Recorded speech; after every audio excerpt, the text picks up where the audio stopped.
the Oscar goes to...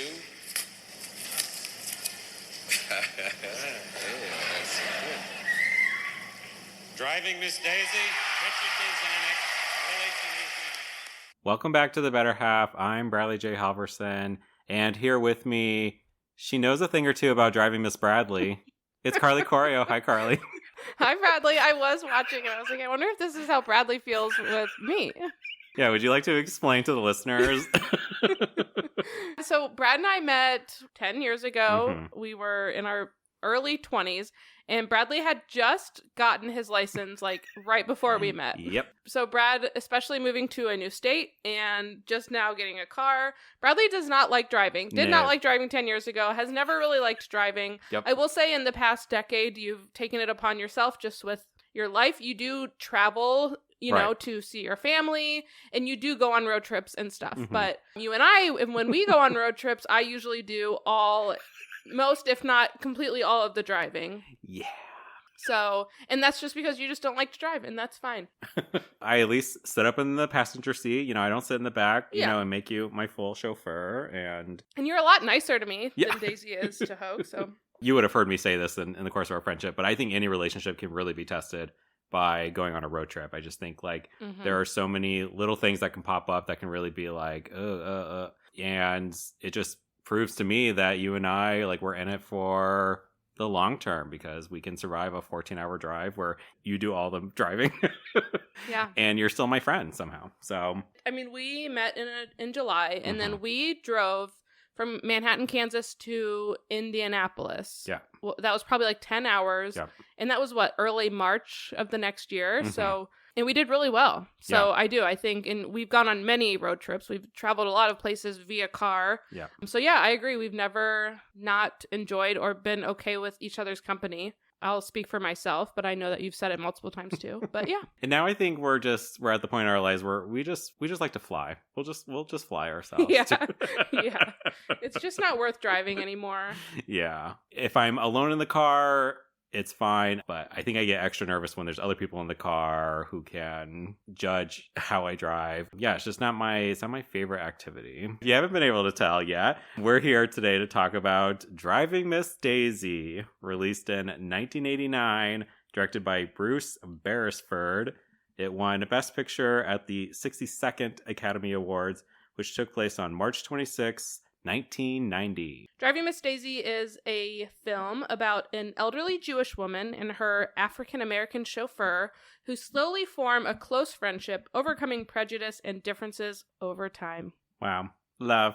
I know. I will say we have spun to do this movie a couple times before actually doing it. Correct. And the first time we spun it, I think Brad said, "Oh, I heard that movie solved racism."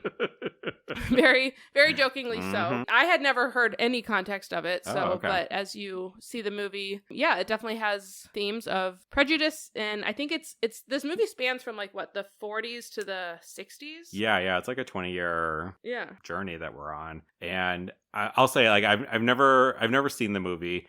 And I think contextually, I have heard references to Driving Miss Daisy just casually kind of growing up without any real interest in watching the movie. But I really feel like I understood a little bit more about maybe society's sort of impression of this movie when in 2018, Green Book wins. And there was a lot of comparisons between the plot of Green Book and the plot of this movie. Driving Miss Daisy is based off of like a stage play, like an off-Broadway stage play. And from my understanding, that playwright, like this is based on like his own personal experiences too. And not only that, but the playwright is also the screenwriter of this movie as well. I think it shows in a lot of ways. I think the dialogue feels very much like play dialogue. I don't know how to articulate it other than that, Yeah, but you're right. you know, this is going to take place in the Deep South in the 1940s through the 1960s, as you mentioned, Carly.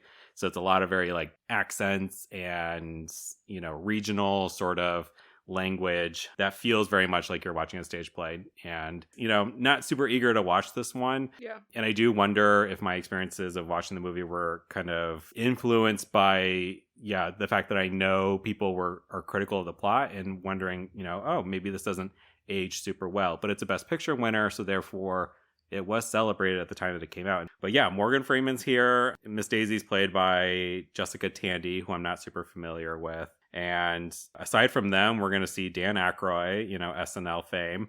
and Patti LuPone, who was like unrecognizable to me. When I saw her, 100%. I was like, wait, that's Patty? Right. I could not fathom. Yeah, not at all. And I don't know, it was like, maybe she just has this kind of iconic like haircut now. Right. But yeah, she looked nothing like the Patti LuPone that we have known and seen. And that's kind of like our main cast. There's some supporting characters, but again, I think it adds to like the stage feel. Like there's not that many characters. There's not going to be that many like sets even, right? You can totally picture this on a stage. And one other thing to note too, this movie rated PG. The most recent Best Picture winner to be PG rated, which is shocking to me because there's an N-word drop about halfway through. I couldn't believe it. I was like, PG my ass. Yeah, I couldn't believe when they said that. Yeah, and I mean, we'll talk more about it, but I was like, oh, how are they going to play this in PG? Right. So, yeah, very interesting. And also sets the tone for the tone of the movie, just knowing it's PG. Right. And, you know, there are heavy topics, but they don't get too heavy into anything, I think, because of that rating. Correct, yeah. And the only other thing I'll note, too, this movie is a nice, breezy 1 hour, 39 minutes. And it's actually the third shortest Best Picture winner ever. So wow, I loved that. Not because of necessarily my experience watching the movie, but, you know, we've been tackling some long movies lately. Mm-hmm. So, all right, well... should we get into it, Carly? Going. Let's go. Yeah. Let's get in this car and start driving. So let's start driving into this. So, yep, we are transported to around the late 1940s. We're going to be primarily in Atlanta, Georgia. And we're going to see and get introduced to Miss Daisy here. At the start of this movie, she is like 70 years old. So the fact that we're going to be going 20 years through time is wild to me when she already was pretty old and ancient already. So yeah. And I think she looked older than 70 at 70, but right. you can only anti-age someone so much. But Miss Daisy is almost exactly what you would picture this like white, wealthy Southern woman to look like, you know, the long sort of floral dress with like the lace sleeves. And, you know, she's got, you know, a nice 2-story home where she basically lives by herself. The movie's not going to spell this out, but she's widowed, right? Her husband has passed. We don't know how recently. And it's really just her and her housekeeper, Idella, who she's going to briefly, as she's like heading out the door for the day,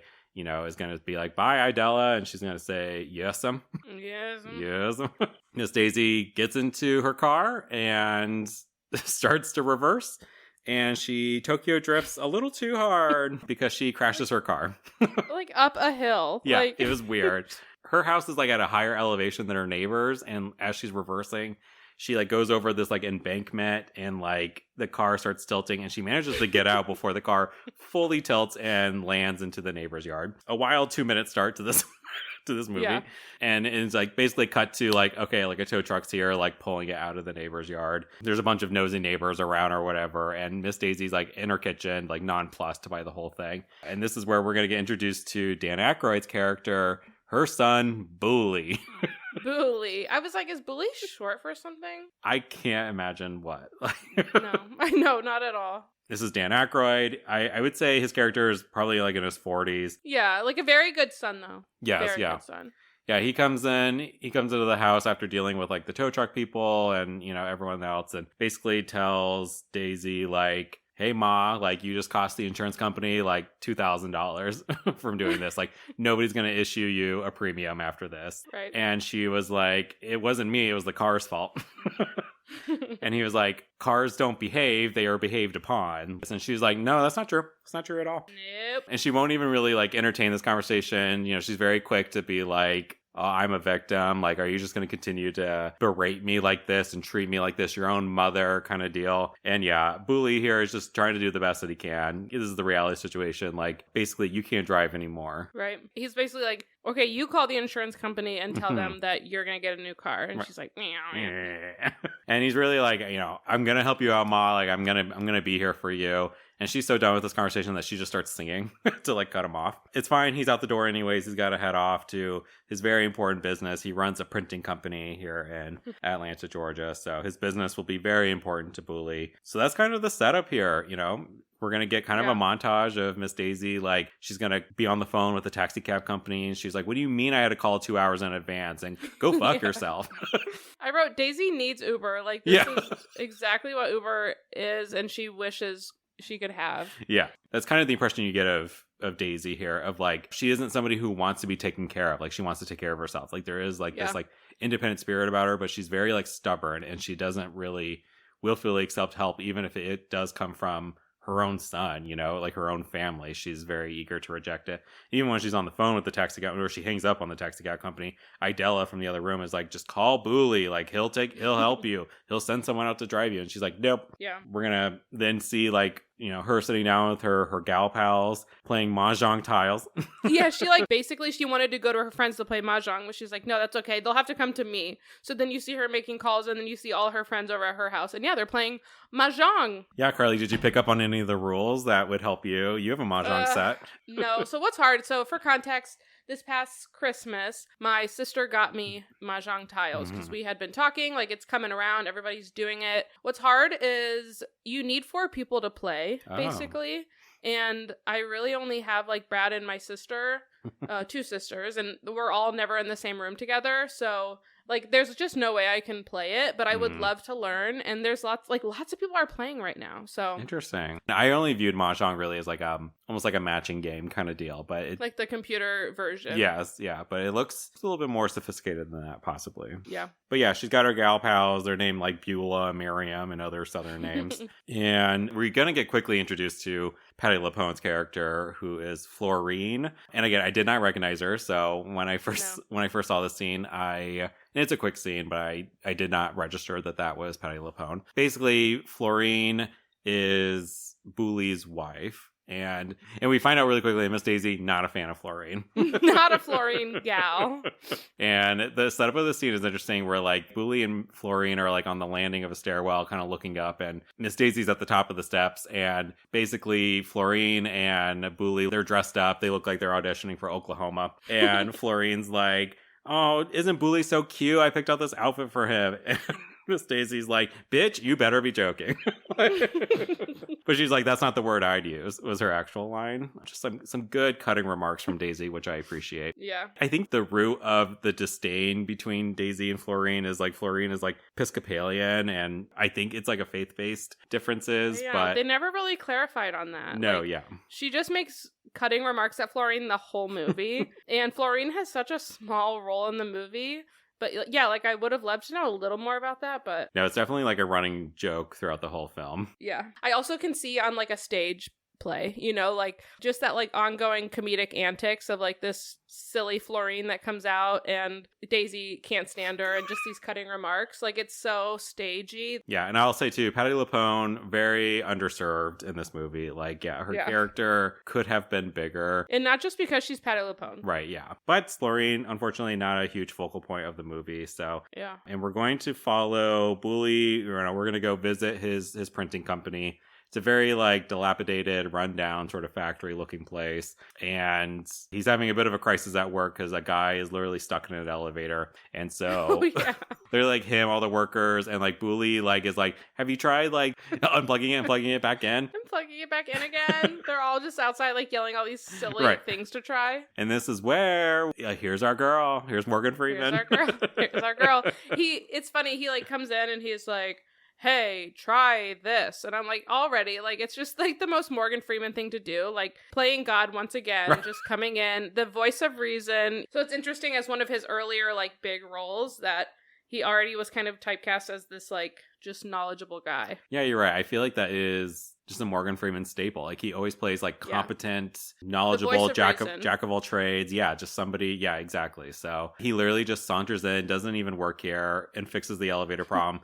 And you could tell like Booley, like he looks like annoyed by this. He's like, who are you? Like, what are you doing here? Do you work here? And you get the sense like Booley probably feels like, oh, I should have been able to like resolve this issue and be the hero. And so literally the guy who gets out of the elevator is like, oh, this is my man Hoke, who I was telling you about. So Morgan Freeman's name, Hoke, okay, to go with Booley and Florine and Daisy. Yeah. And so it's really clear to us that Hoke is here to interview for a job of some sort.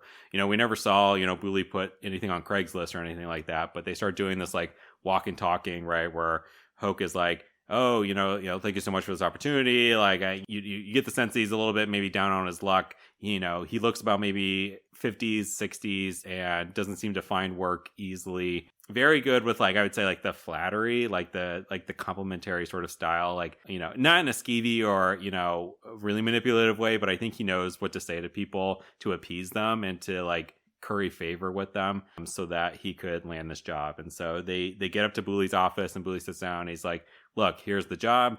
I need you to drive my mother around. And just so we're clear, like, you work for me.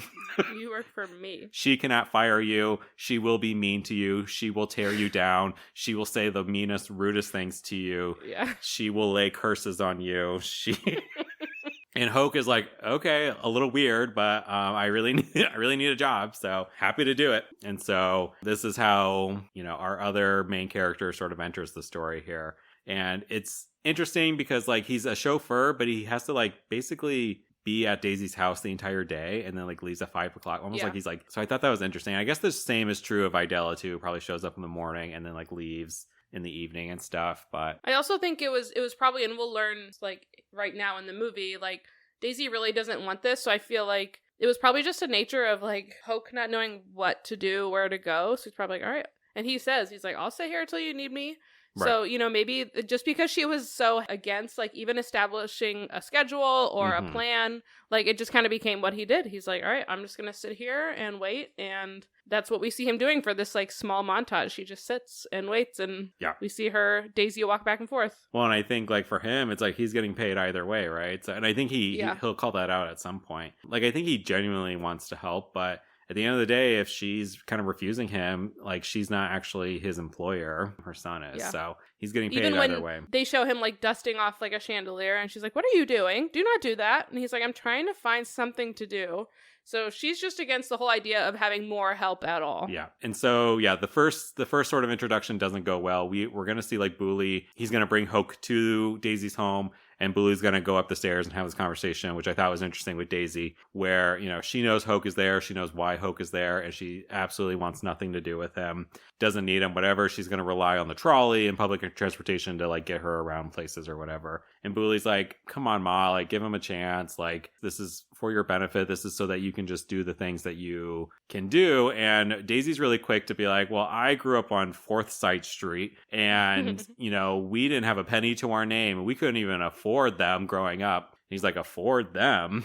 She's referring to black people here. Right. And he's like, you're starting to sound like Governor whoever. And she's like, clutches her pearls. She's like, I am not prejudiced. I have never been prejudiced a day in my life. So this is, like, classic sort of, like, foundational sort of, this is what sort of, like, problematic. You can't just say it because you haven't said it or done it.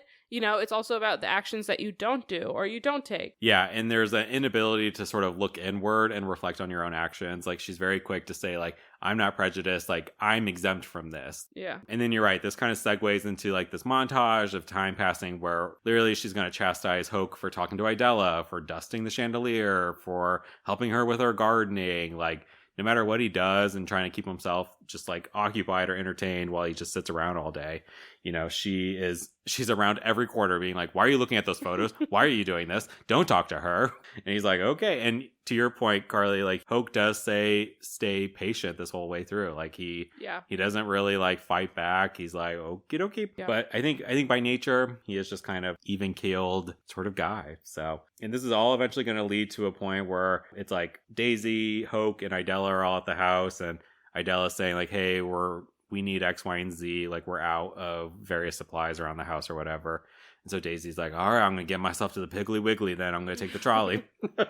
And Hoke is like, well, Daisy, I could take you there, like, very much like, let me do my job. And she's like, no, I'll take the trolley. And he's like, following her out the door. He was like, a rich lady like you getting on the trolley with all your groceries, like, just let me take you. We got this nice car here. It's just collecting dust. Like, let me take you. And she was like, don't call me rich. She's very offended by this. She was like, I grew up on Forsyth Street. She was like, we couldn't even keep a cat because it was too expensive. Daisy seems to be uncomfortable with her own wealth. Yeah. And loves to sort of like bring it back to like, well, no, you don't understand. Like, I have experienced poverty. I've struggled. And, it's the epitome of this sort of like, if you can work hard, you can achieve whatever, and it's just like, that's not true. Like, you were born with some privileges that allowed this to be easier for you. And not that Hoke is getting into all of that, but he's very kind of confused by her rejection of being called rich. He's like, but you are rich. Like, you should celebrate that. Mm-hmm. Like, look at what you have achieved. And she won't hear none of it. She just huffing and puffing. So she just heads off down the sidewalk. She's gonna hoof it to Piggly Wiggly. And we just see, alongside of her, Hoke is driving the Hudson, Commodore or whatever, driving the car, just right alongside her. And, windows roll down and everything. She's like, what are you doing? He's like, I'm trying to get you to get in the car. I'm trying to drive you to the stove. Yeah. He says. Trying to drive you to the stove. And of course, every single neighbor in the world is out on their front yard. Out watching. And they're like, hey, Daisy, what's going on? They're giving her confused looks, which again makes Daisy feel like, oh my God, what are they thinking? Oh my God, like, oh no, So this is what finally gets her to get into the back seat of the car as if she has taken an Uber here. Gets in the back seat, and for Hoke, this is a victory. Finally, here we go. And like 2 feet down the road, she's like, why are you driving so fast? And he's like, driving so fast? He's like, I'm doing 19 and a 35. What the actual fuck are you talking about? I can see the meter. You're speeding. She said, I like to go slow. Right. And the faster you go, the more gas it uses. And I pay for this gas. So you're going to go slow. And then he just he's like Hoke, he said, yes. And you're like, all right. Yes. It's not good enough either because she's like, wait, you missed that turn. She's like, I always go I go down this street to get to the Piggly Wiggly. And he's like, that street takes you 3 blocks out of the way. Piggly Wiggly is just down the street. She's like, well, I want to go the way that I want to go, so you need to turn around and take the route I told you to. I wrote, Miss Daisy's the backseat driver from hell. I'm like, Jesus, fuck, horrible. Lady. And literally, 2 seconds later, he's like, look, it's right there. She takes a beat, and she's like, okay, then turn right into the parking lot. And so that is how their first ride goes here. When he gets out of the car, right. He's like, all right, I'll come in with you and carry stuff. She's like, no, you'll stay right here and you'll wait for me. And it's funny, he finds a payphone nearby and he goes and calls Booley and he's like, well, Booley, I just got your mom to drive you to the store. And he's like, oh, wow, it took you long enough. He's like, yeah, it only took me 6 days. Same time it took the Lord to make the world. I thought that was a funny conversation. And then he's looking in the store while talking. And then you see Daisy looking at him. What the heck are you doing? I told you to wait by the car. He just can't win. Yeah. But in general, it was a win for him, like you said. Yep. Finally, we're thawing the ice in her soul here, right? So the second drive she's going to end up getting from Hoke is to the synagogues. She's there with her gal pals, Beulah, Miriam, and whoever, And as she heads out, Hoke is right there, basically right at the front entrance. He gets out of the car, opens the back door for her. What a nice chauffeur. Right. Best parking spot. She does not have to walk at all. Right. Ideal situation. And then she's mad. She's furious. She's embarrassed. She's like, Miriam, Beulah, gotta go. And she gets in. She's like, don't hold the door open for me. I got it. Hoke is very flummoxed, kind of confused, whatever. Gets in the car and peels off. And he's like, is everything okay? She's like, no. She was like, you made me look like a fool. A GD fool. And I was like, GD fool? What the fuck? I'm like, oh my God, a goddamn fool. They can't say, this PG movie can't say goddamn. But yeah. So again, she was like, you being out there, my friends could see you. He was like, you're a rich woman. What's the problem? And she's like, don't call me rich. And she said, don't call me rich. That's vulgar. And then she says, don't talk to me. And then they just cut off and then he rides off in silence. Yeah. Again, Daisy, she cannot handle this perception that she is rich, even though clearly she is. And again, she's going to bring up her humble upbringing again, this Forsyth Street, whatever the fuck that means, right? And Hoke is like, if I even had a fraction of what you had, I would be out there, again, celebrating that. I would not be hiding that from the world. I would not be humble about this. And yeah, I do think it just speaks to this gap in experiences between Hoke and Daisy where she can't seem to get it, where Hoke is a man in his 50s where jobs don't come easily for him, whether due to the color of his skin or his age or whatever. He actually has to hustle and grind to make a living for himself, whereas she just gets to be rich and has a chauffeur and has Idella and has a son who lives nearby. Yeah. Takes it all for granted. So again, the movie doesn't really dig into any of these No, meaty topics. not at all. So all this leads to an early morning phone call that Booley's going to get from Daisy, where she's like, Booley, you got to get over here now. I've cracked a case. The worst has happened. Get here now. It's an emergency. And literally he's like, Florine, I got to go take care of her. And she's like, what else is new? So he heads on over there early in the morning. Idella and Hoke haven't even arrived yet for the day. And he gets in there. And this did actually make me laugh out loud. Where he comes in, he's like, what's the issue, mother? And she's like, he's been stealing from me. And I got the proof and the evidence. He's going away for life. He's like, what did he steal? What proof? What are you talking about? She's like, I was in the trash can earlier and I saw this. And the noise. Yeah. Like, this dun, movie dun, doesn't dun. really have, it's just, it was like, Dude. like when there's, like, in a very old-fashioned scary movie when they would Yes. show some jump scare, and it was like a kind of like a screeching of a piano, like, it was so unlike the other 94 minutes of the whole movie. I didn't get it, but it just, for some reason, was so good. Totally does not fit with the rest of the movie. And like the camera like At all. quick zooms in on this like empty can of salmon, which I didn't know salmon even Right. came into fucking cans. And Booley is like so uninterested. He was like, you said this was an emergency. He's like, I'll give you the 20 cents. You can go get yourself a new can of salmon. Like, what does it matter? She was like, he stole this. Like, he took this from my pantry, ate it, and then tried to hide it in the garbage. But of course she was digging around. She's like, I know that I just bought blah, blah, blah. And Yeah. she's like, and now there's this empty spot where it was. And then it like pans over to the empty spot and makes like the same kind of noise. And it's like, dun, dun, dun. what is this movie? So bizarre. And while this conversation is happening, like in the kitchen, like Idella and Hoke actually show up. So Idella is immediately like, heads off to do her duties. With Hoke, though, Booley's like, hey, Hoke, we got to talk to you. And you could tell he's like clearly pained to have this nonsensical disciplinary conversation, possible firing of Hoke. Right. And Hoke's like, okay, he's like, I got some stuff. Let me put it down. He's like, oh, like before I forget, really quick, here's this can of salmon. He was like, when you fed me your pork chops the other day, they were so rotted. Gross. That I couldn't eat these pork chops, so I ate a can of the salmon, and here's a replacement I bought for you. Should I put it in the pantry with the other ones? Daisy's gobsmacked. She's like, yeah, that's fine. Like, drops it. I wrote Daisy eats crow because she Yes. very much does. She does that a lot in this movie. Oh, for sure. I just want to make sure, like, that's an expression you've heard, right? Eating crow. Yeah. Yeah. Oh, yeah. I was like on a trip with family recently, and 2 of my adult family members were like, never heard that. I was like, I'm sorry, what? Eating crow, eating humble pie, I've heard, Yeah, exactly. Yeah. Mm-hmm. Okay, just making sure. But yeah, Daisy eats crow, and basically Bully's like, yeah, never mind, Hoke. Yeah, we're okay. we're good. So we get the sense that like some time is passing, but clearly like Daisy's fully allowing Hoke to like drive her around. The relationship is softening a bit. We're going to next see them at a graveyard where Daisy is attending to the flowers at her deceased partner's grave. And Hoke kind of comes up there and like joins her, and he's like, you're the best widow ever. She's like, yeah, Booley's always saying like, let the employees around here take care of it. But she's like, I feel the need to do it myself. She's like, I actually have some flowers here for one of my other friends' dead husbands. Hoke, could you just drop these flowers off at the Bower grave? It's like over yonder. It's right over there. Even then, I was like, okay, can you be a little more specific? Right. Because they like pan over and there's like 50 graves. Yeah, so many. And he's like, and she's like, well, what's the matter? He's like, where's, she's like, I told you, somewhere over there. Like 2 rows that way. Right. And it's white. They're all white.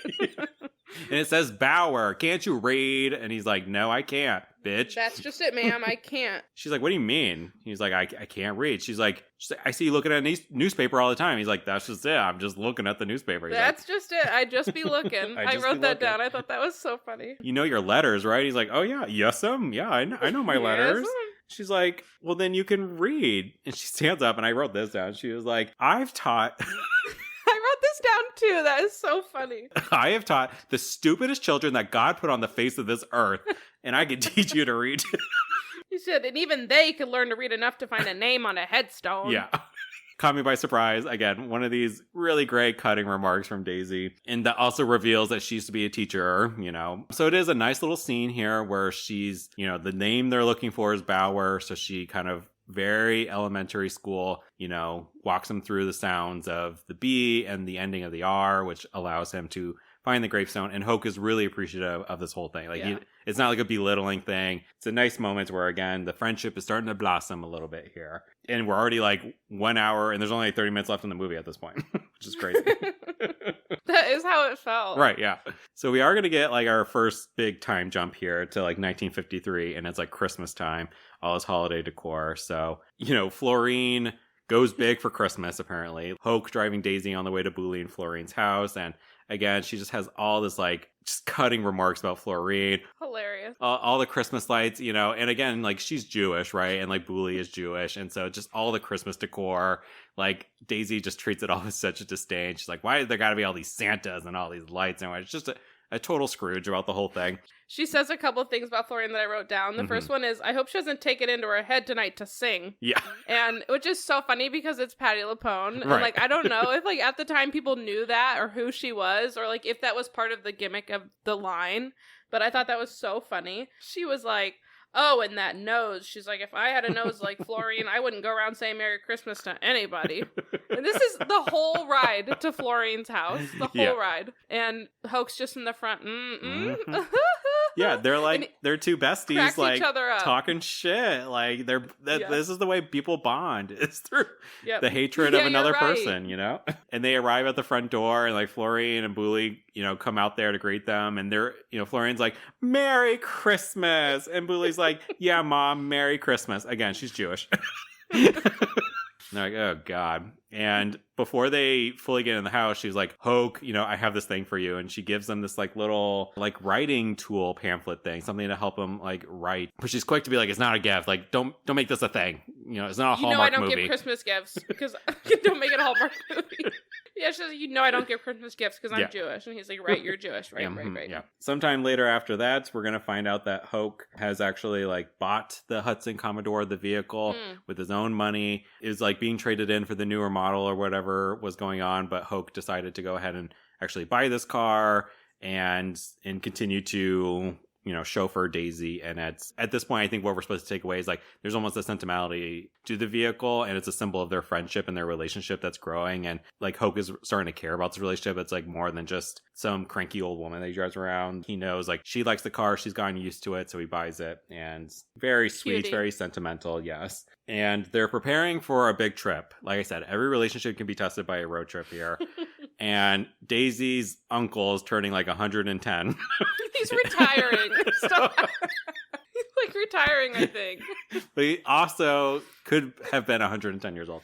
Yeah, you're right. Both could be true. I just saw that they had presents, but you could also have presents for a retirement party as well.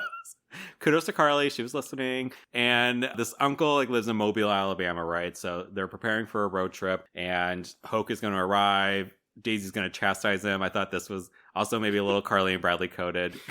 Yes. She was like, I told you to get here at 7. And he was like, you said like by 8. Yeah. He said, you said we're leaving by 8. It is 7:15. Right, yeah. Yeah, Carly, you could probably relate to this. I grew up in a military household. Like when we hit the road, my dad would be like, we're leaving at 0400. I've unfortunately carried a little bit of that as well. Of like, I would like to be on the road at this time that we say. But Carly, she's a little bit more relaxed in the morning. She's like, she's taking her time, she's like, and she's doing all the driving. So I can't say too much. Right. Listen, I'm never late. I'm Correct. just like very on time. Yeah. And Booley's going to make an appearance here to drop off a gift, but he's not going to be going with them because him and Florian are going to be heading off to New York City. And Daisy's like, wow, I guess My Fair Lady's more important than your great uncle's 111th birthday. Oh, yeah, they did say My Fair Lady. I wrote My Fair Lady. So I love when a Best Picture winner references another Best Picture winner. I always think that's fun. But Daisy's clearly disappointed that Booley is not prioritizing the family. And so this is like the big, it's not the climax in the movie, but this is a big chunk of the movie, this road trip from Atlanta to Mobile, Alabama. And it's just Hoke and it's just Daisy. So it's a lot of montages of them hitting the open road, starting their journey. At one point, you see the sort of like now entering Alabama sign or whatever. And Hoke is like, did I ever tell you about the first time I left Georgia? she's like, no. He's like, just now. It was just a few minutes ago. That was so cute. It like caught me off guard, but Yeah. I did chuckle at that. So, and I doubt Daisy's like a world traveler either. Like, she's probably just only gone to Alabama from Georgia, you know what I mean? But she's like, oh my stars. Like, wow. Oh my stars. And at some point they stop at the side of the road to eat hard-boiled eggs. I was like, what the fuck are they doing? But now they're in Alabama, right? Which apparently is very different from Georgia here in the deep south. So they're just over at the side of the road, again, eating hard-boiled eggs. And then Daisy kind of tells a story from her childhood about like being in the water, whatever. This all kind of gets interrupted by 2 police officers showing up. And us watching this in 2026, we're already like, oh no. Because Daisy's like sitting in the car. Yes. With like the windows down, and Hoke is standing outside, like just leaning on the car. So these officers come up and they're like, excuse me, sir, what are you doing with this car or with a car like this or something like that? They're immediately suspicious. They think this is an unusual sight. This black man, this white woman. What are they doing? What's going on? They have a ton of questions. They want to see license, registration, the whole ordeal, right? And Hoke keeps everything pretty even keeled the way that he is, shows them everything. They look at Daisy's paperwork. They're like, what's this last name? And they're like suspicious about that too. Yeah. And they're like, after they stare for like 5 minutes in silence, they're like, okay, I guess you can go. And so they quickly get in their car and they peel off. And this is where you just hear these 2 police officers standing watching them being like, there goes that N-word. Yeah, an old white Jew and an N-word. And it was like, wait, what? I'm like, What? I thought this was PG. I cannot believe that. I did actually Google. I was like, how is this PG and an N-word's used? And they said the N-word was okay because contextually, like historically. It was in the Bible. Right.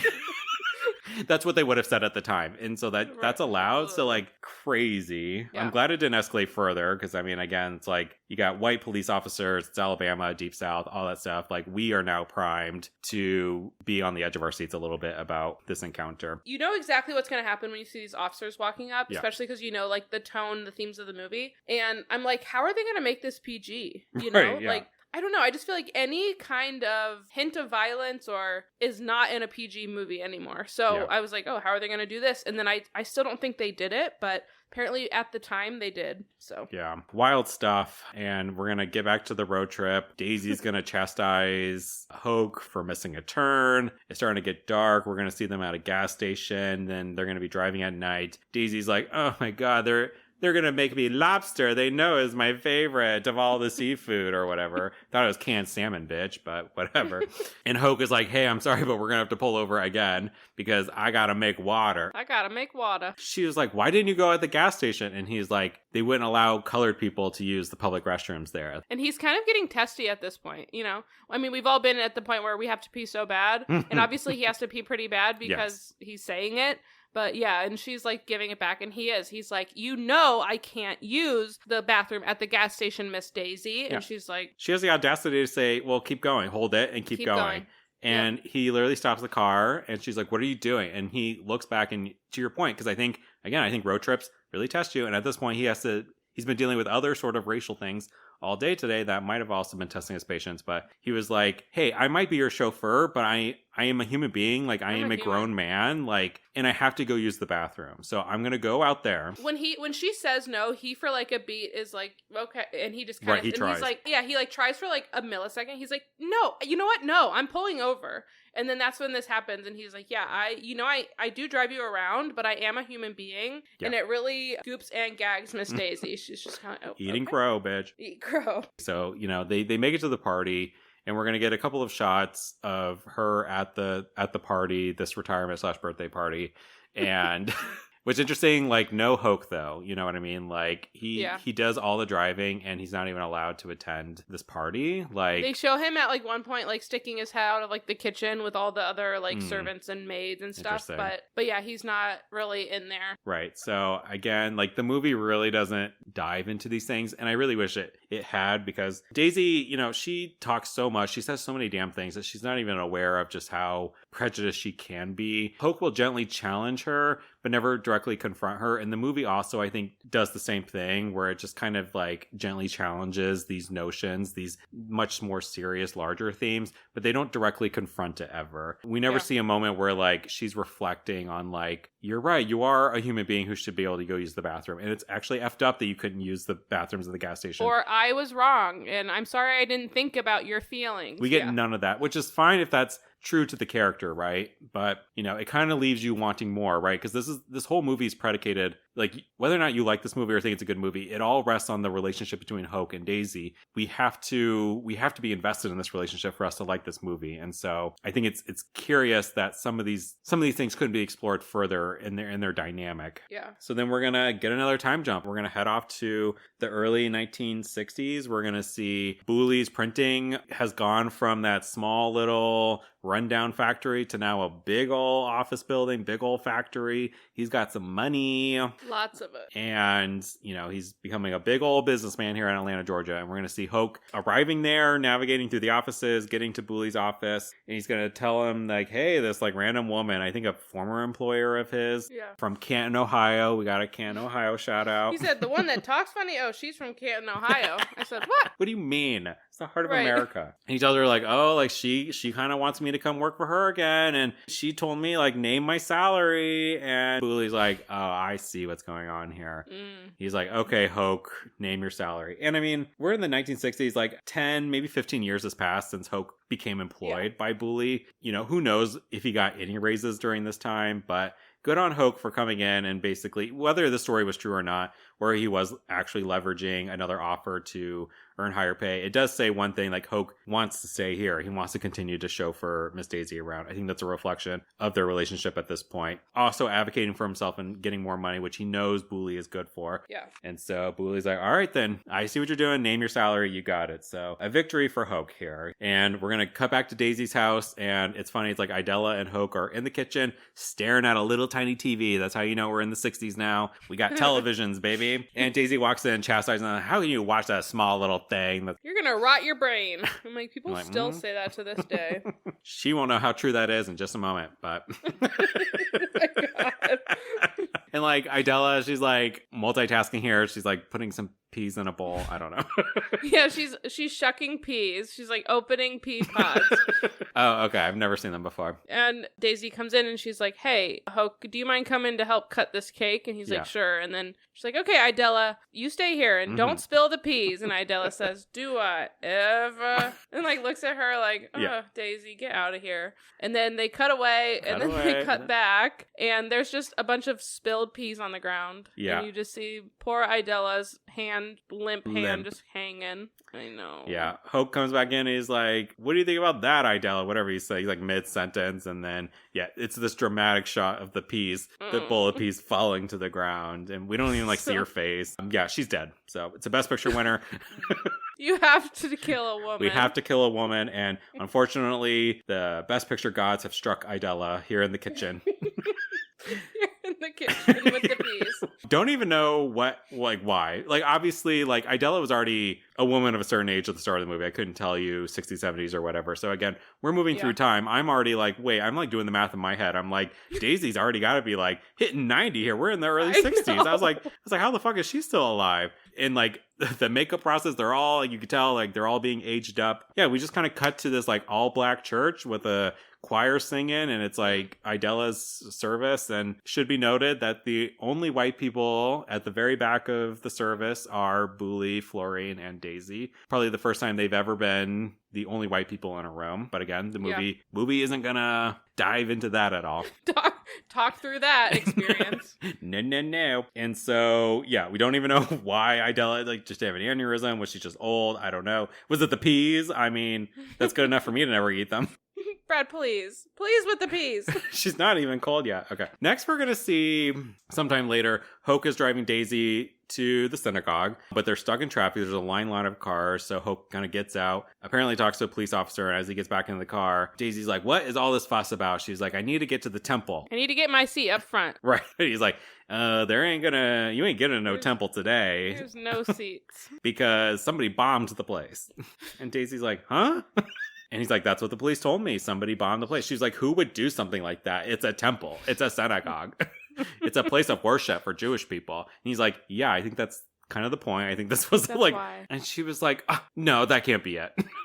Yeah, she's like, no. And he's like, I literally just talked to someone. And She's she's like, well, they're lying. He's like, why would they lie? So she's flummoxed. And on the drive home, he turns around and heads back to Daisy's house. And he tells her this like story about a man that he used to know who was like lynched. And Oh, yeah. she starts getting emotional. She's like, why would you tell me such an awful, nasty story? And he was like, trying to get her to connect the dots herself, that like, the people who bomb your church are the same kinds of people who would hang black people. Like, it's all a part of this tapestry of hate. And she can't fathom that she, as a Jewish person, would experience prejudice. She herself, a white woman of wealthy status, that she too can relate to maybe Hoke's experiences. But again, the scene kind of cuts away from that conversation. And again, this is where like the movie could have been a little bit longer for us to talk about this, right? Yeah. Yes, like Hoke is her employer. He may not want to cross any lines, but at this point, it's like a 15-year relationship. They've seen shit. They're clearly friends now. I think now is the time where it's like, let's peel back the layers here of what's going on in the world. And we're in the 60s, and what's happening in the real world during the 60s is going to start coming into play here. Because, of course, the mid-60s is like the height of the civil rights movement. Martin Luther King Jr., right? Here, a prominent figure. And there is like a dinner happening where Martin Luther King Jr. is going to have a speech. And Daisy really wants to go. She's been preparing to go. And you would think like, oh, it's surprising that Daisy would be interested in this. But okay, maybe Daisy is like making some steps here and sort of some self-awareness, some activism even. And she's having a conversation with Booley about this dinner where Booley here is like, hey, listen, about the dinner. He was like, I'm a man, I'm a businessman. And, I respect Martin Luther King Jr. so much. I would vote for him for president. He's the best. I really, really like the guy. But he's controversial. And if I go to this dinner, all my business friends will be mad at me. Oh no. So I can't. I have to think about the business. business. And it was just like, okay. Yeah. So for Booley, it's like completely performative. He will not stick his neck out. And he initially assumes that like, because he won't go, that Daisy won't go. And she's like, what? I can't, just because you're not going, I can't go. And he's like, well, no, damn. Like, do what you want to do. He's like, why don't you take Hoke and take Hoke with you? And she was like, no, he wouldn't go to such a thing. And I don't really understand this. She makes a decision for Hoke to basically say like, no, I'm not bringing Hoke. I don't really understand. And she doesn't really spell it out either. Obviously, like, he's either way going to drive her there. And we learned that he does. But it's just like, yeah, why was she so against it? Like, oh, no. Yeah, he's driving her to the event, right? So he knows it's the dinner. He knows it's Martin Luther King Jr. And on the drive there, Daisy's very like, God, she's very weird. She's like, I'm paying attention to what's happening. And, we as a society, we're changing. Like, things are changing. I can feel it. And she's like, you know what? She was like, Booley said you wouldn't ever want to go to a thing like this. And that, he told you that. And Hoke is like, huh? And like, he sees through the bullshit immediately. And as he arrives to the event, it's another moment similar to the one where he was like, I need to go to the bathroom, where he kind of looks back at her and be like, Daisy, like, if you wanted to invite me to this thing, you didn't have to wait until the very last possible second to bring this up and to fabricate this lie about like that Booley was the one who didn't want to invite me. And he was like, you're saying like society's changing, but it ain't changing that much. Mm-hmm. Because again, I think from a white perspective, you could look at what the conversations are going on and feel like, oh my God, like we're making such advanced movements in civil rights. Right. Yeah. And from a black perspective, it's like, no, like we are actively fighting for our rights that we should have had this whole way through. Yeah. Well, and it's also, I think, a talk about it or be about it kind of thing. Yeah. Like, okay, you're going to go to this, civil rights dinner and listen to this person and, like now you're going to say like, oh, like I could have or I should have, blah, blah, blah. Or like Booley mentioned, but it's like, you're not actually doing the action behind it. You're not making change. You're talking about change. And I think at that point, yeah, you can just tell Hoke's just like fed up. And you said it's just like when he kind of snapped on her before and calls her out on her shit. And again, I think that's what best friends do. Yeah. Too. I think that's what you do when you're close with someone. You can be very honest in a good way, and you might be upset, but it's not a make or break. But you're going to be honest with them Yeah. because you can be. And literally he's sitting outside and he's going to listen to this speech on the radio, and Daisy's going to attend there alone. This movie doesn't have the budget to actually show us Martin Luther King Jr., so it's just a dinner scene. They could not afford him. And we hear Martin Luther King Jr.'s voice, which clearly is like, a recording. Yeah. And this is the speech that he gives where he says, "The greatest tragedy was not the vitriolic words and the violent actions of the bad people, but the appalling silence and the indifference of the good people." As the camera zooms in on Daisy's face. On Daisy. Who looks very stoic. It had zoomed in across the whole room of all white people. Yep. Yeah. So I thought that was an interesting shot as well. As we know, this black man that has been in this movie who very well could have been at that dinner is sitting outside listening. Yeah. And this is where I am going to fault the movie. Like, I wanted to see that drive home. Her hearing that speech, getting in the car. I want to know what that awkward ass ride looked like between Hoke and her. We don't get that. We instead cut away, and we're going to get another time jump to like the early 1970s. So again, like 20 plus years has passed, and I'm like, this woman has to be 110 herself. Like, I just couldn't believe it. Right. And Hoke is still there. He's also aged up, right? Booley's aged up. They're grayer all hair. Yes, exactly. And he's going to visit Daisy at her home, and he finds her in a bit of a hysteria. She's having this like what looks like dementia. She thinks she's a teacher again. She's like, Hoke, the papers aren't graded. Where's she's the like, papers? Yeah, she's having this full-blown sort of panic. And he's able to calm her down, where she then seems like she's lucid enough where she says, Hoke, you're my best friend.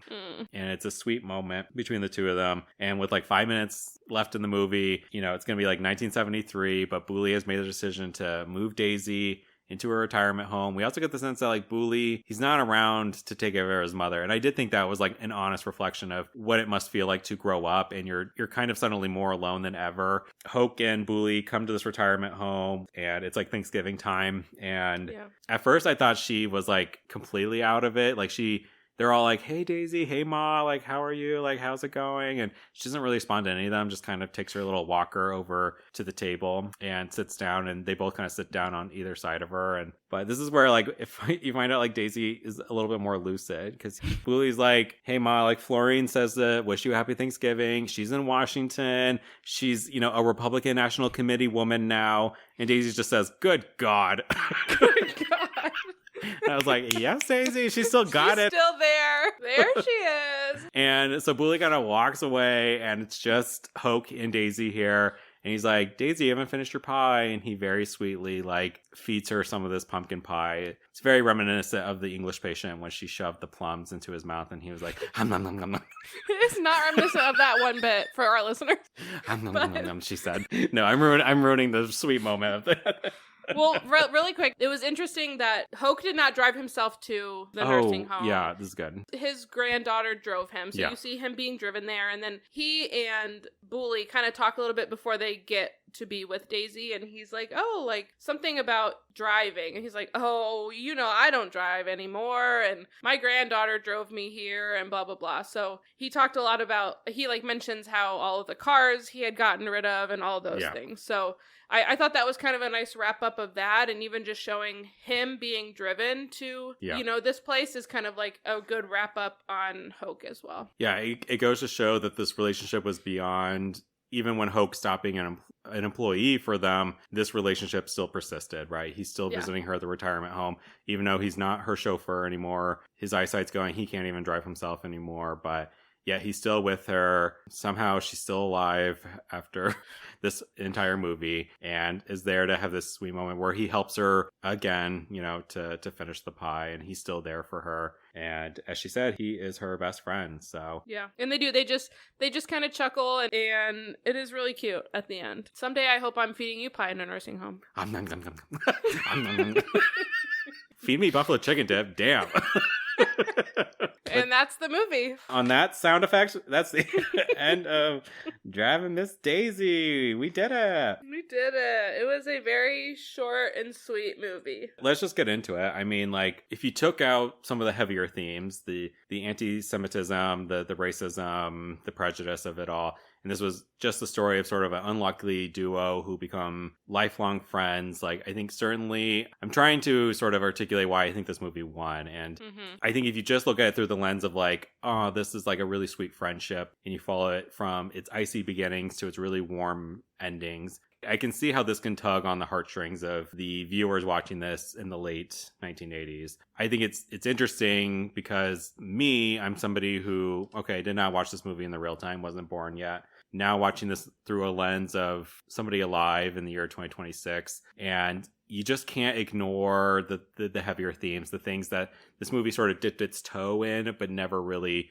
dove into the deep end for. It feels like a half measure. There could have been true reflection from Daisy's character about what this all means to her and how does this change her, right? And we have to sort of intuit that based on the fact that she calls Hoke her best friend. Like, we have to put those pieces together in our own minds. And I think it's fine if a movie doesn't want to hold your hand through all of those life lessons, but I think we needed to go deeper in the relationship. We needed to see it being challenged even more, that they come from fundamentally different experiences. And, we need to get Daisy to see Hoke as an equal, as a peer. And I don't think the movie ages well. And like I said, I know the internet's perspective, but you can't deny that there is like a heart to the film, and it does try and make some swings. I just don't think those swings were super effective where they landed. Obviously, it started as an off-Broadway show, and the fact that this movie was 90 minutes long, like, it's like they didn't add anything to it. Like, an off-Broadway show is 90 minutes long. So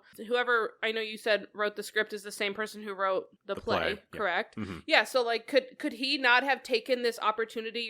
You're changing this show you wrote into a movie to dive deeper into those and maybe make it a 2-hour movie and have 4 to 5-minute conversations. It's like, it felt kind of like a very stagey thing. We've talked about that. But also, like, the fact that it was PG. Right, yeah. Like, it felt like a Disney Channel version of a movie that talks about prejudice and racism. And it touches on the themes, but then it just kind of, like, goes to the next thing. Yeah. And then it touches on a theme, and then it goes to the next thing. And then at the end, they're all friends. And there was no meat to it, is my general thought. So now that I've seen the movie, I can conclusively say this movie did not solve racism. Oh, okay, you're right. No, and I don't want to take away anything from the performances. I do think the writing is very strong, and you can tell because the guy who wrote the play wrote this, but otherwise I think Morgan Freeman gives a great performance. Jessica Tandy, again, this is my first introduction to her. I think the performances are good. I think the writing is good. I just have some fundamental issues with the story. Yeah. Do you want to rate it, Bradley? Yeah, you want me to go first? Talk to us about the emoji. Ran through a few ideas for what the emoji could be. There is a gravestone. There's a tomato can, and I thought about the can of salmon. But ultimately, we landed on the grandma emoji. The white woman. Gray grandma emoji. Yes. Gray hair. She's got glasses. She looks like Miss Daisy, except the emoji is very smiley. And let's just say Miss Daisy has never laughed with her gut. Okay. So for my rating, I'm going to give this movie 2 gray-haired old ladies. I did even consider a 1, but I think why I landed at a 2 is the sweet nature of the relationship between these two main characters. And I've also realized, like, with movies I gave 1s to, there's a certain level of, like, frustration I had watching the movie, a certain level of, like, I feel like you're wasting my time. And with this movie, maybe a slight annoyance but the movie didn't make me feel like I wasted my time. And I think that's the difference between a 1 and a 2 for me. So a 2 is where I land. It feels right to me. Carly, what's your rating? Yeah, I too give it a 2 grandmas. I can't agree more that it's not a 1 because I liked the 2 main characters too much to give it a 1. Like, I compared it to a Disney Channel movie. It's like a made-for-TV movie, like, it's so, like, surface level on everything, and it boggles my mind that it won Best Picture. I can't believe it. And apart from 2 very good performances by the 2 lead actor and actress, I can't believe it won Best Picture. And I'm really happy for the film, but I can't believe it. So it stays at a 2. It's not a 3, but I didn't think it deserved a 1. So I'm happy with my 2. If you were to bump this movie up to a PG-13 and you are allowed, you're allowed to have 1 F word, 1 F-bomb in a PG-13 movie, where in this movie would you drop an F-bomb? One F-bomb. Can you have one F-bomb and be PG-13? You can, Is that yeah. a rule? Mhm. Okay. I really got to think on this. I would want it to be like very particularly placed. I'm trying to think if I use it for good or for evil, you know? Right. I think at the very end when she says, good God, I think she should say, good fucking God. Fucking God. Fucking God. Yeah, I would have liked it a little more in like Morgan Freeman talking to Daisy outside of the MLK dinner. Maybe when he goes to the bathroom, he's like, I gotta fucking make water.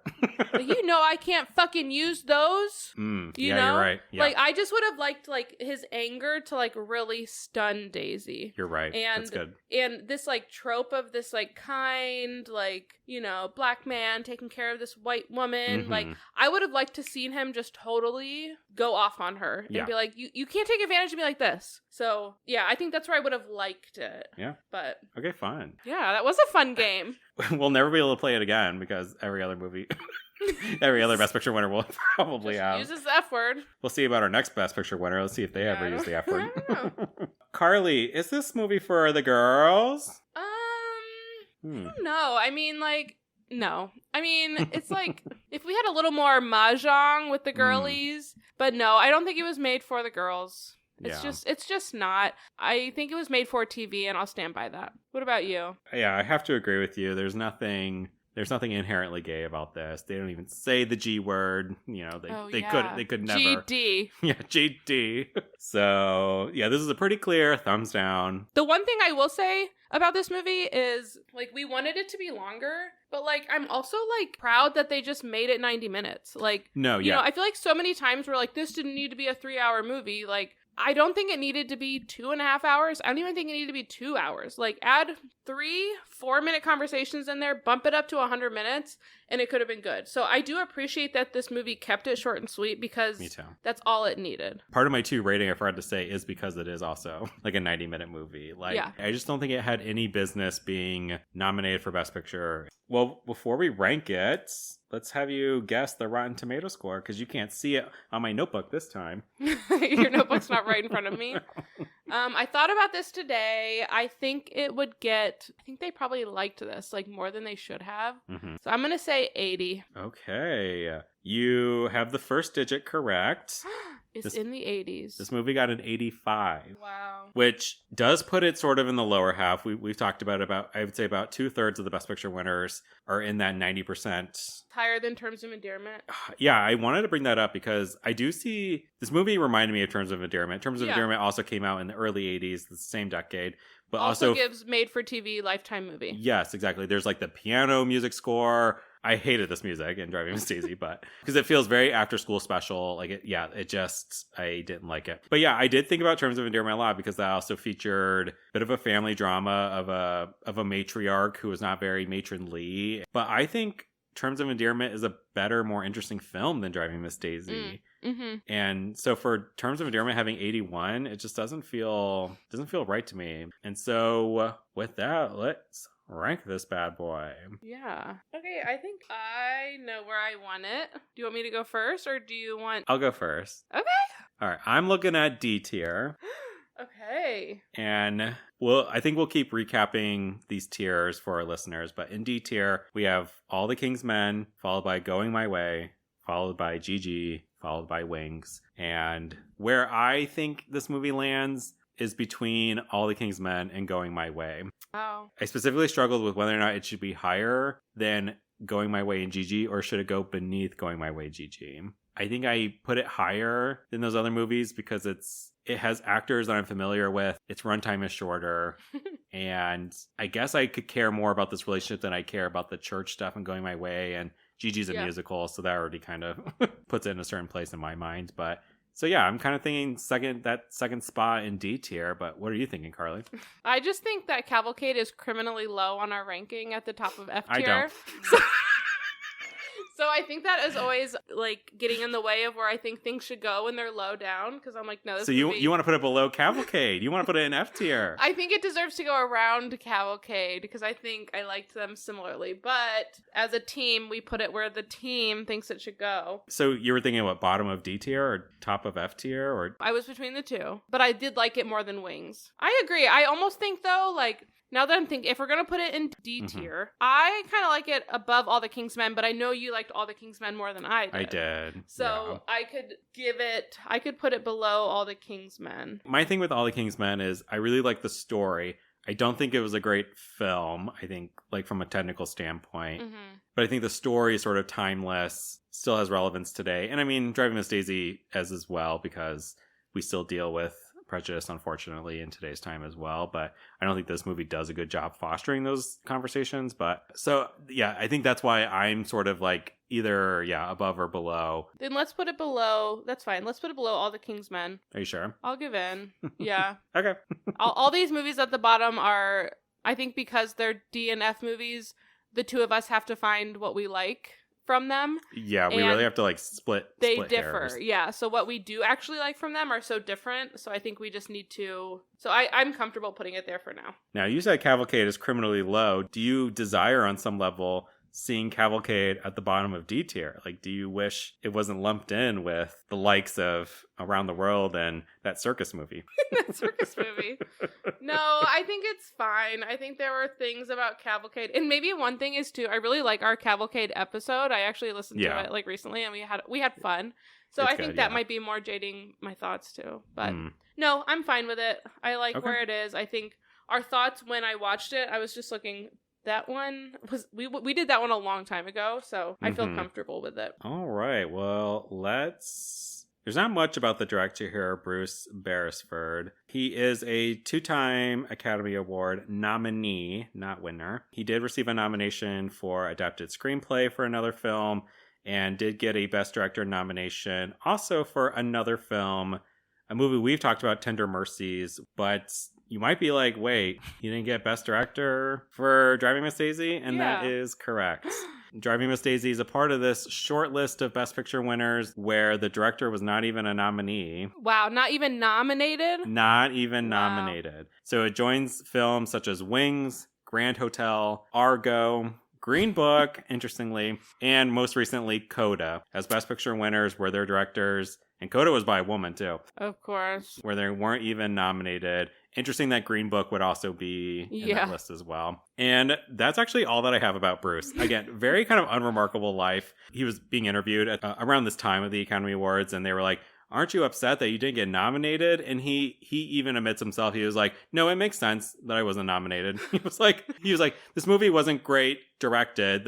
This movie's strengths was in its writing and its performances. Wow. It wasn't. We love a self-aware king. Yeah. He's like, when you have such a strong script, you just set up a camera and you press play, basically. So I actually like that. I looked at his filmography. There were no other film titles that I recognized or stood out. I think he does a lot of sort of like TV for movie type deals now, or does like television work. So Carly, I know we chatted about Morgan Freeman before with $1 Million Baby. Yes, we did. But I dug up some more stuff. Ooh, okay. Just about the movie in general. It won the 1988 Pulitzer Prize for a drama, Okay. playwriting. So Interesting. that's Yeah. a big award. And actually one other film that we have already done is the only other Best Picture winner to have won a Pulitzer Prize for playwriting. Playwriting. So let me think about what was based on a play. Yeah, I'm wondering. I don't think you would get it. I never would have, but Oh, really? I'm 'Cause my mind went to interested. My Fair Lady, but now that seems too obvious.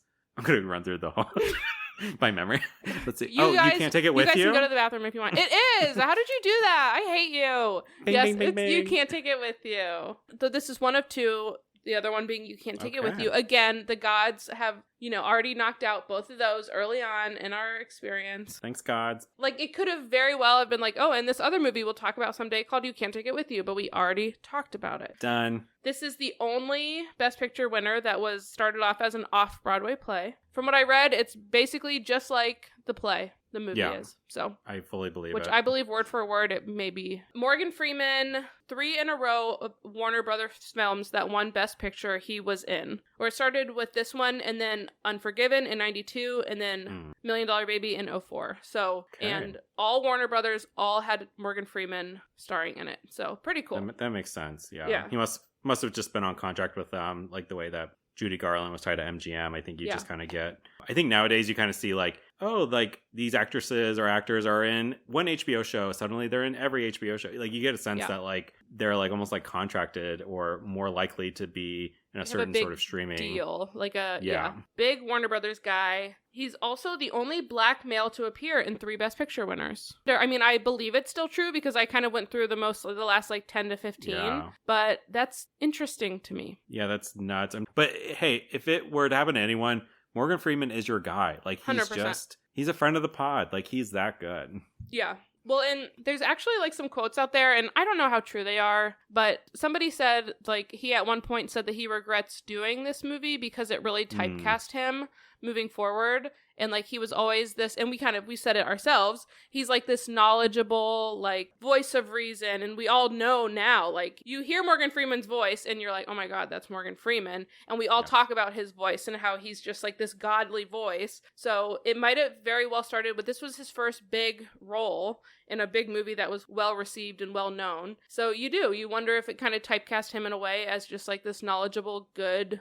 natured guy, voice of reason. You said he's also going to be in Unforgiven, which is the last Morgan Freeman Best Picture winner we haven't done, but that comes out like 3 years later after this, so I have to imagine it's a different role in Unforgiven. But it will be curious to maybe revisit this when we do Unforgiven one day. Yeah, you're right, because he had a very similar character in $1 Million Baby. You're right.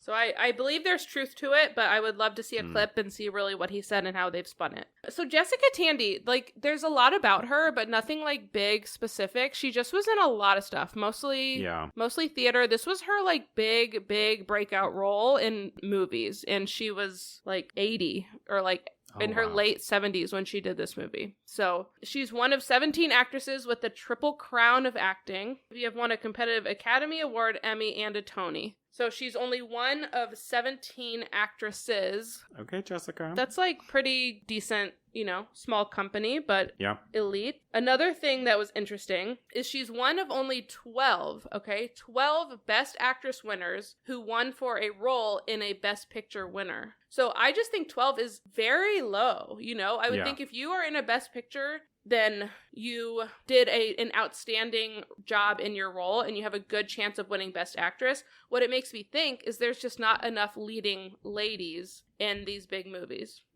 Yeah, and I think, this is our 25th Best Picture winner we're talking about. Like, I think we know that to be true, where, like, these stories really don't center women in a way. It's like, even when Hilary Swank is, like, the lead and it's her story, like, again, like, my issue is, like, Clint Eastwood was in there with like his like half-baked story, you know what I mean? Like, that's where again I would put Terms of Endearment up higher, because the 2 prominent women in that film, it really just felt like it was their story and it belonged to them. And Jack Nicholson was supporting, and John Lithgow was, and Danny DeVito was really supporting. Kind of supporting. Yeah, I thought that was an interestingly low number, but the more I thought about it, I was like, well, they did it to themselves. And then the last thing is at the time that she won this, she was the oldest actor to ever win an Oscar at 80, but it has since gone to Christopher Plummer, who was 82, but she's still the oldest actress to ever have won an Academy Award, I believe. Yeah, so Brad, what did you learn? Tell us. Yeah, let's talk about the 62nd Academy Awards. This was hosted by Billy Crystal. This is the second time we are covering a Billy Crystal MC Academy Awards, because we did it for The English Patient. So again, after Bob Hope, Billy Crystal is like the second highest amount of times hosting. This is actually Billy Crystal's first time hosting the Academy Awards. Presenting Best Picture was Jack Nicholson, speaking of Terms of Endearment, and Warren Beatty, brother of Shirley MacLaine, who is brother of Rumtha. Warren Beatty also is one of the presenters giving the award to La La Land instead of Moonlight. This time he gets it right.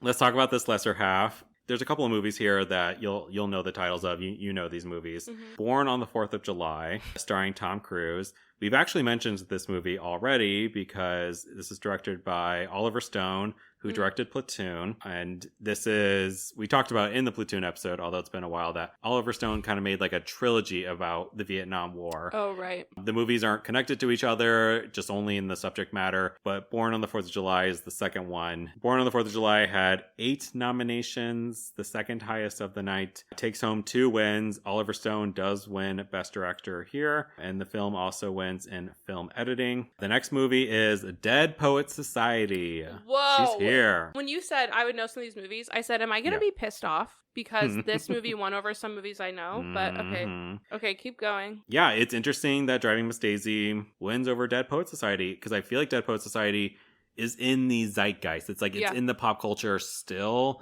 more so than Driving Miss Daisy. Yep. Like I would expect Gen Z or even Gen Alpha to have heard Dead Poets Society even if they haven't watched it. Dead Poets Society had 4 nominations and 1 win. It wins in original screenplay. The next movie you will also have heard, it's Field of Dreams, baby. Oh, wow. And again, very like high. These movies are very like, it's about tugging on your heartstrings. Right. Very sentimental. Like this seemed like to be like the theme of the year. Like this is what people were watching in the late 80s. Of course, Field of Dreams, this is Kevin Costner, who is going to have a very big year at the Oscars Next 1 year after this. Yes. So Field of Dreams, only 3 nominations, 0 wins. And the last movie I haven't heard of, it's called My Left Foot. Never. My Left Foot. This was like a biographical film. An artist named Christy Brown. And Christy Brown had cerebral palsy. It could only control his left foot. And so that's what the whole movie is about. You're making this up. No, it's real. That was a real person. Daniel Day-Lewis is in the role. My Left Foot had 5 nominations, 2 wins. Daniel Day-Lewis does win Best Actor. He is going to beat out Morgan Freeman in this category. So Morgan Freeman was nominated. He was, yep. So Daniel Day-Lewis is also in that 3-time Oscar-winning actor club, and this is one of his wins. We also talked about him for There Will Be Blood when we talked about No Country for Old Men. So and then My Left Foot also wins in the supporting actress category, which Driving Miss Daisy, Patti LuPone did not make the category. So she was not nominated, right? She was not. No. That would be unbelievable. Just real quick, Carly, do you feel like Dead Poets Society or Field of Dreams should have won? Like, I don't know what your relationship is to either of those films. Well, I really like Dead Poets Society, and I think there were so many themes and drama, and I thought it was excellent. So I definitely think that was better than this movie. Field of Dreams I've never actually seen. Oh, I know. You love sports. I know, I love sports and baseball specifically.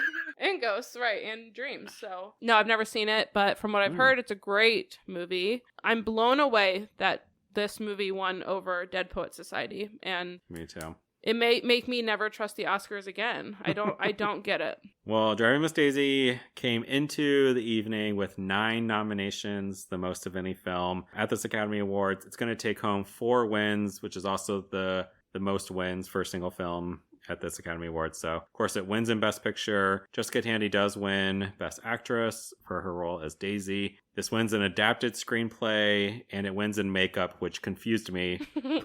Then I remembered, like, oh yeah, all the aging makeup. Yeah. But they had to put all the gray hair in Morgan Freeman's hair, and they somehow had to make Patti LuPone look unrecognizable. Job well done.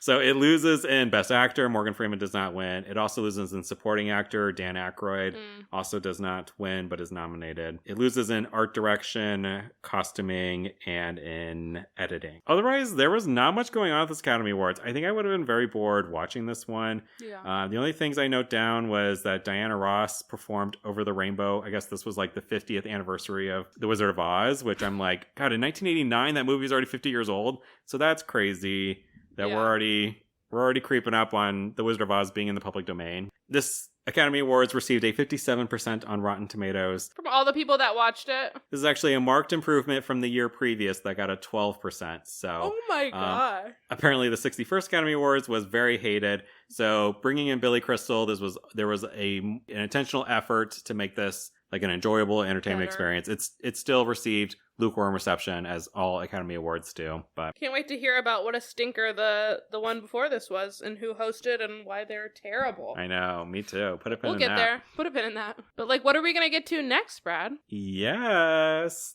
let us reveal our 26th episode. It's a big one. It's a big one. Y'all been waiting for this one. That's right. The better half is tackling The Godfather. The Godfather. We can't believe it, and it is a twofer. So you now know the next 2 films we're gonna do.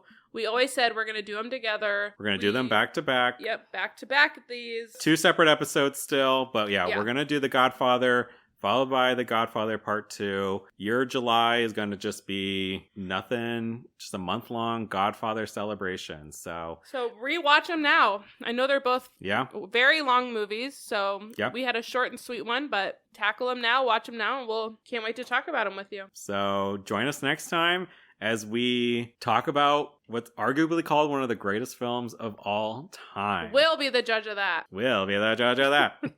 Carly, as always, love you. Bradley, love you. Bye.